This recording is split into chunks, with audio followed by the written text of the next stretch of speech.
Now this is how you can add stickers to photos on the iPhone. Let me fully guide you through it, and if it's your first time on Foxtecc, subscribe and we can get started. So at first, we open up the image inside of our Photos app, which we want to use as the background, right? So let's say that I want to choose this picture of the, plane window, and I want to put stickers on the top of this image.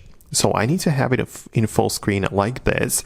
Then I need to click on the edit button as such.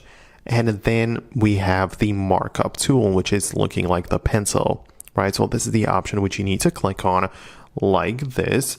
And we get into this markup page where we have access to the pencil tools and you can draw on it, whatever. But there's also the plus button in the bottom right corner.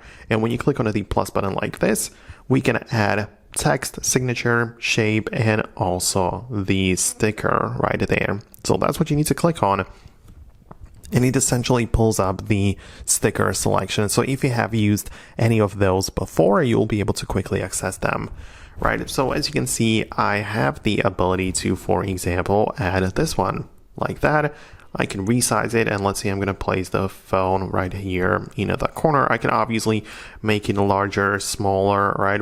As long as it's selected, you can kind of like resize it, and you can do whatever you want really with it, and that's kind of how it works. That's the first one, but I'm going to click on a plus, add a sticker, and I'm going to keep on adding more, right? So let's say I'm going to give my logo in the top corner like that. And yeah, once I'm done, I'm going to confirm it.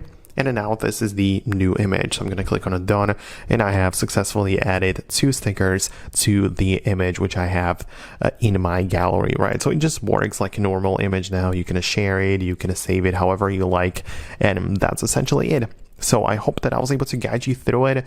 For more tutorials and similar guides like this one, subscribe for more Foxtecc videos, and I'll catch you in the next tutorials as well.